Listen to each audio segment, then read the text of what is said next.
Halo guys, selamat datang di channel D4RCS. Jadi pada kesempatan kali ini kita kembali lagi di series belajar dari Grandmaster Garry Kasparov ya guys ya. Jadi match yang akan kita bahas kali ini adalah pertandingan antara Garry Kasparov dengan bidak putih melawan Vladimir Kramnik dengan bidak hitam pada turnamen Novgorod ronde 4 tahun 1994 ya guys ya. Oke, jadi tanpa basa-basi lagi langsung kita masuk ke gamenya. Oke, pertandingan dibuka dengan M4, dibalas dengan C5. Oke, pembukaan Sicilia ya guys ya. Jadi di sini ada banyak pilihan ya guys, bisa bermain kuda F3 untuk ke Sicilia terbuka atau open Sicilian dan kuda C3 untuk ke close Sicilian ya guys ya. Garry Kasparov membalas dengan C3 guys. Ini istilahnya close Sicilian guys. Vladimir Kramnik membalas dengan C6 dan Garry Kasparov memainkan kuda D2. Oke. Kuda D2, kuda E2, kuda F6 dan D4 guys. Jadi walaupun awalnya ini adalah pembukaan Sicilia tertutup ya guys ya, tapi Garry Kasparov tetap memilih untuk membuka posisinya guys dengan memainkan D4, C pukul D4, kuda pukul D4, kuda pukul E5. Jadi kita masuk ke sebuah transposisi ya guys ya. Jadi ini pembukaan ini dinamakan dengan Sveshnikov Sicilian guys. Ini sebenarnya pembukaan yang dapat dijumpai dari pembukaan Sicilia terbuka guys, tapi dari sini terdapat transposisi guys. Jadi awalnya pembukaan close Sicilian atau Sicilia tertutup menjadi Sicilian terbuka gitu guys. E5, kuda B5, D6, gajah G5, A6, kuda A3, dan B5 guys. Oke, jadi ini semua masih ngikut teori ya guys ya. Gajah E7, gajah E7, gajah pukul F6, gajah pukul F6, dan C3 guys. Oke, jadi ini semua masih mengikuti teori ya guys ya. Rokade pendek, lalu kuda C2, benteng B8. Jadi Kramnik melakukan persiapan untuk melakukan penyerangan di sayap menteri ya guys ya. H4, ini khas Garry Kasparov sekali ya guys ya. Jadi gerakan H4 ini tidak lain dan tidak bukan adalah untuk melakukan penyerangan guys.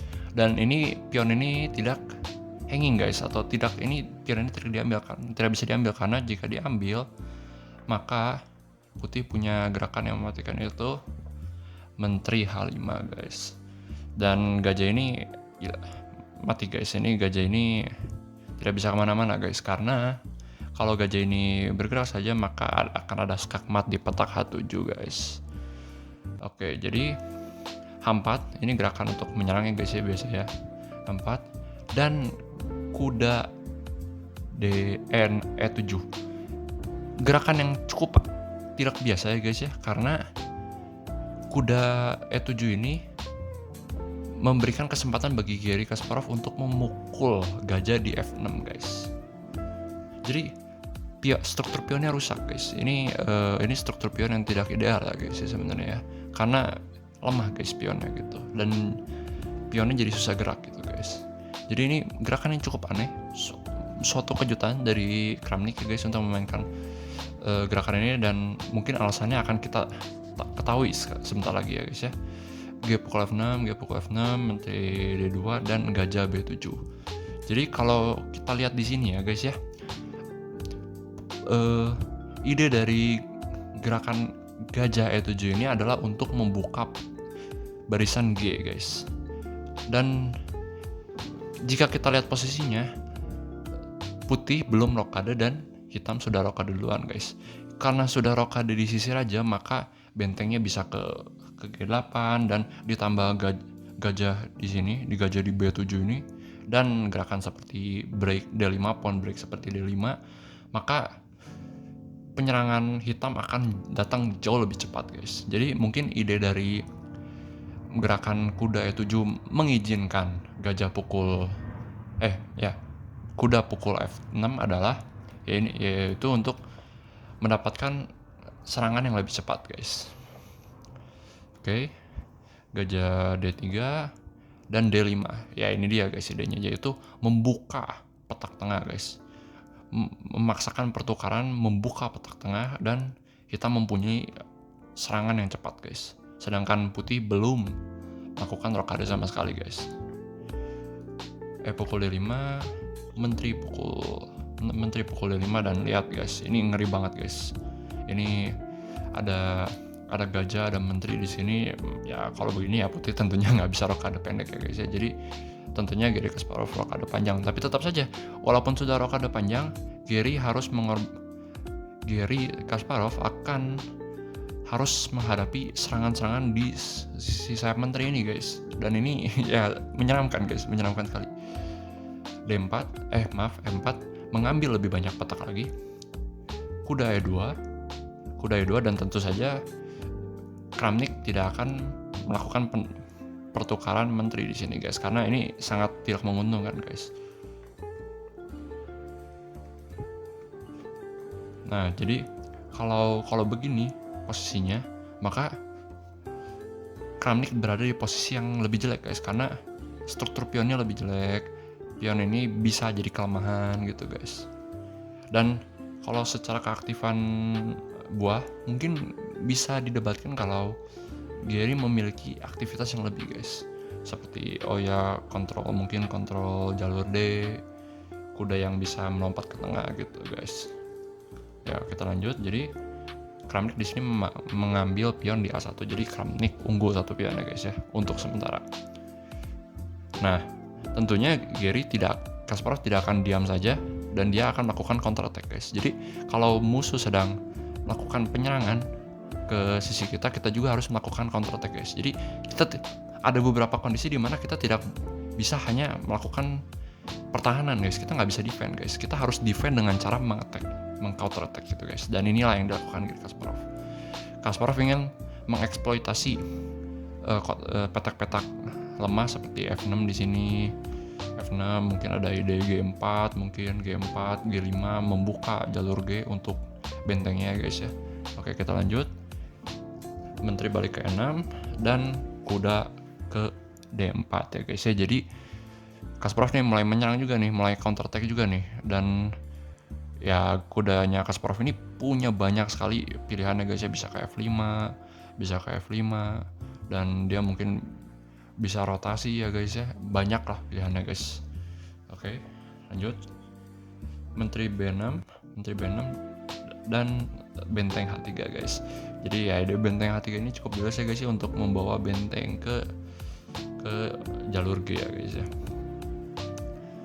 Raja H8 dan gajah G4. Jadi gajah G4 ini mengaktifkan gajah ke petak yang lebih baik sih. Kalau di sini kan dia gajahnya tuh nggak bisa lihat apa, nggak istilahnya nggak berguna ya guys ya. Dia masa depannya suram guys, dia nggak nyerang apa-apa, dia nggak bisa target apa-apa. Jadi dia harus digerak. Jadi Kasparov pindahin guys ke G4 guys, diaktifin guys. Jadi ada scope di sini, mungkin bisa mencegah ya, jadi mencegah benteng C8, mungkin bisa memaksa pertukaran di F5 ya guys ya antara gajah ini. Dan kalau gajahnya di F5 dan gak ada kuda di sini kan, maka Kasparov memiliki serangan yang mematikan di petak H7 ya guys ya. Lanjut. Benteng G8 dan kuda E6 guys. Wow, sebuah move yang bombastis. Tapi sebentar dulu, kalau kalian lebih dekat lagi, ini sebenarnya belum menang guys. Ini bukan move yang menang guys, malah ini move yang kalah guys. Kalau menurut komputer ini jelek guys move-nya, bukan move yang terbaik gitu guys, dan memberikan kesempatan kepada hitam guys. Jadi menurut aku idenya dari kuda E6 ini adalah memutus sirkulasi guys. Jadi menteri di B6 di sini memainkan peran yang sangat penting dalam menjaga pion di F6 ini guys. Jadi fokus kita ada di petak F6 ini guys. Saat ada gajah di E6 di sini, maka si menteri tidak akan menjaga petak F6 ini guys. Idenya adalah, kalau tentunya ini nggak bisa diambil guys ya, kalau diambil maka menteri tidak lagi menjaga petak F6 dan Kasparov bisa memainkan menteri pukul F6 dengan skak guys ya. Dan ya ini kondisi yang sangat tidak baik ya guys ya. Ini semua buah-buah Kasparov akan aktif dan masuk ke posisi hitam guys gitu.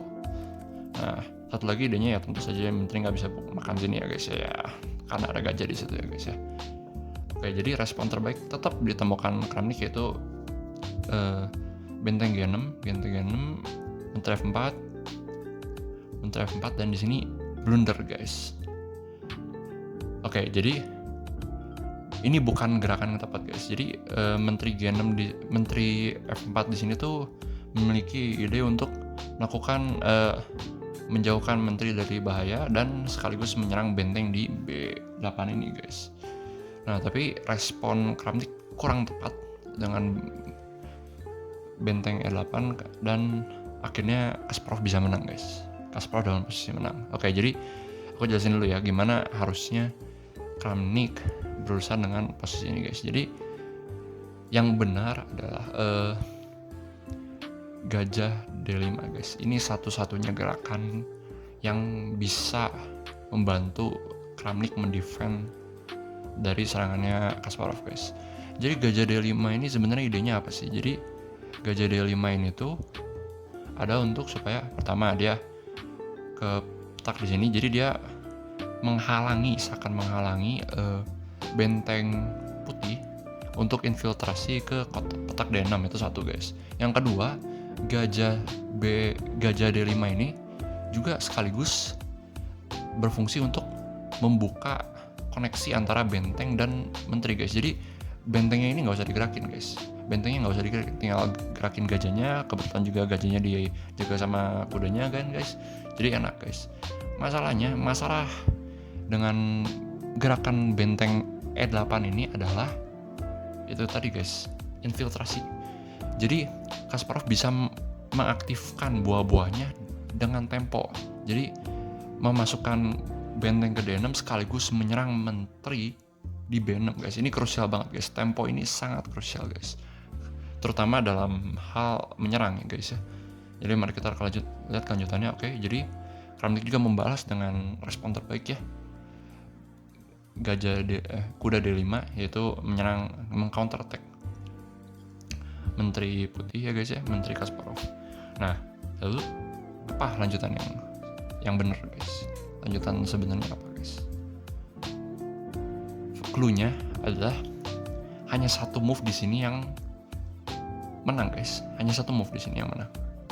Ya tentu kalau mari kita cek satu-satu ya guys ya. Kalau kita misalnya benteng pukul B6, maka kuda pukul D6 dan ya nggak ada ininya guys, nggak ada yang untung guys. Semuanya equal guys, nggak ada yang untung di sini. Kalian bisa lihat dari bar evaluasinya ya guys ya. Misalnya ke sini. Maaf, sedikit lag ya. Jadi nggak ada yang unggul guys. Posisinya nggak ada yang unggul. Gerakan satu-satunya yang menang di sini adalah ya benar H5. Jadi sebenarnya apa sih ide H5 ini? Oke, pertama-tama ini pengorbanan menteri ya guys ya.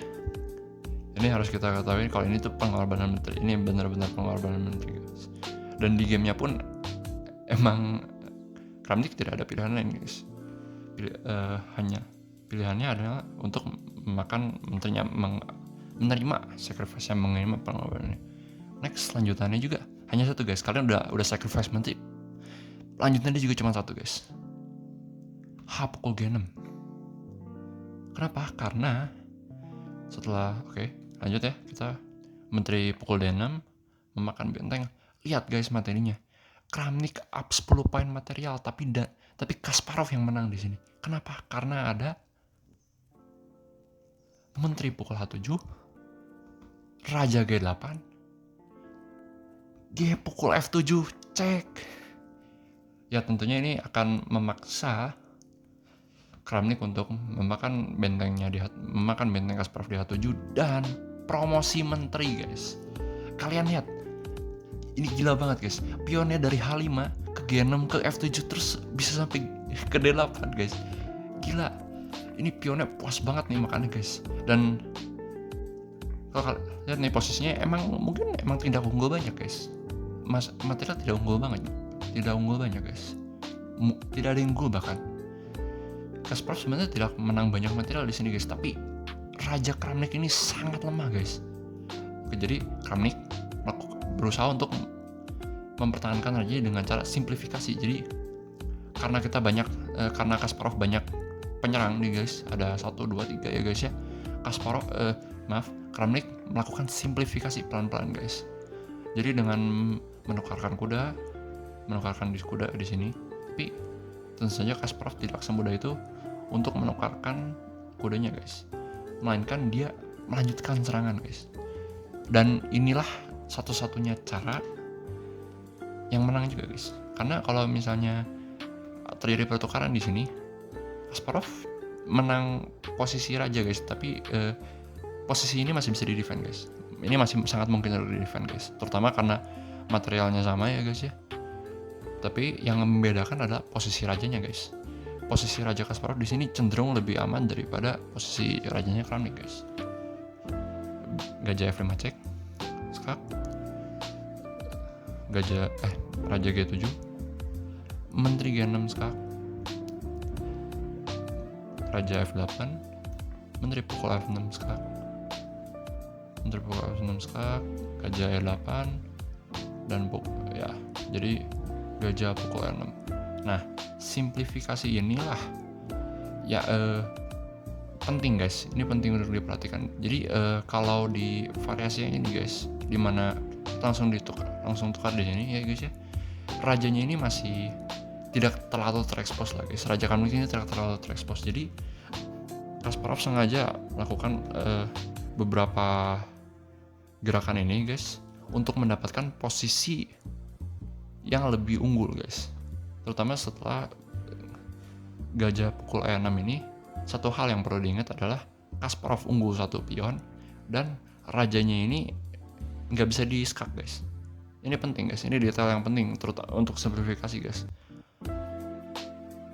Ya, menteri F8 mencoba untuk defend dan ya gajah D7 ya guys ya, mendistraksi kan raja hitam dan memaksa raja hitam untuk mengambil gajah di sini dan memenangkan menteri guys. Dan ya ini tentunya semua Grandmaster akan, bahkan player 1000 player rating 1000 pun bisa ya mengonversi ini ya guys ya. Wow, keren sekali guys. Jadi beberapa poin yang bisa diambil dari, yang bisa dijadikan pelajaran pada game ini adalah yang pertama guys, counter attack ya guys ya. Kita yang pertama counter attack guys. Jadi saat kita diserang atau posisi kita ada kelemahan yang jelas ya guys ya, kita harus ada kondisi di mana kita harus melakukan serangan kembali guys untuk bertahan guys. Kalau kita terlalu pasif, maka musuh dapat mengkapitalisasi keunggulan ya guys, gitu loh. Nah, itu yang pertama ya. Yang kedua adalah mengaktifkan buah-buah guys. Kalau kalian lihat di sini, Kasparov walaupun tidak sacrifice-nya tidak gila-gila ya guys ya, hanya 1 pion, tapi dia berusaha untuk membawa buah-buahnya aktif semua guys. Gajah yang di tengah, benteng yang dinaikkan ke H3, maksudnya kuda di tengah, gajah yang dipindahkan, direlokasikan ke G4 ya guys ya, agar untuk ide-ide seperti gajah F5 dan sebagainya. Lalu kalkulasi di sini sangat penting guys, terutama ketika penyerangan guys. Satu lagi, jadi sebenarnya di sini respon benteng G6 sudah benar ya guys ya.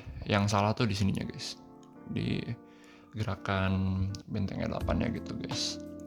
Dan kemudian infiltrasi juga, ini juga penting guys. Jadi biasanya kalau kalian bisa mendapatkan infiltrasi dengan benteng plus tempo, itu biasa keunggulan besar guys. Itu udah keunggulan besar guys. Apalagi kalau statusnya di sini benteng E6 ini sakti banget guys. Benteng di E6, di peta E6 ini sangat sakti guys, sangat aktif. Itu, dan ya ini sisanya kalkulasi ya guys ya. Ini sangat penting sih guys. Jadi tetap harus benar ya guys ya. Sangat penting kalkulasi guys. Dan yang terakhir ini mungkin salah satu poin paling penting juga, yaitu simplifikasi guys. Jadi kalau kalian mungkin sudah posisinya sudah lebih baik atau sudah up material ya guys ya, penting untuk mengerti cara simplifikasi dengan bagus guys. Karena ya kita bisa lihat sendiri kalau misalnya ini tadi Gajah pukul 6 langsung di sini, ini posisinya masih agak remis guys. Yes, mungkin ada kesempatan menang. Memang kalau kalian lihat di bar evaluasi ya 1,7 untuk Putih ya guys ya. Putih sebenarnya dalam posisi menang, tapi tidak semudah kalau sudah disimplifikasi gini guys. Oke, jadi segitu dulu pembahasan dari game Garry Kasparov ini guys. Kalau kalian suka dengan videonya, mungkin kalian bisa like dan subscribe videonya juga guys. Kalau misalnya kalian merasa ada yang kurang atau kalian ada game yang ingin kalian bahas ya guys ya, kalian juga bisa langsung komen aja guys. Oke, sekian dulu. Terima kasih. Sampai jumpa di video berikutnya.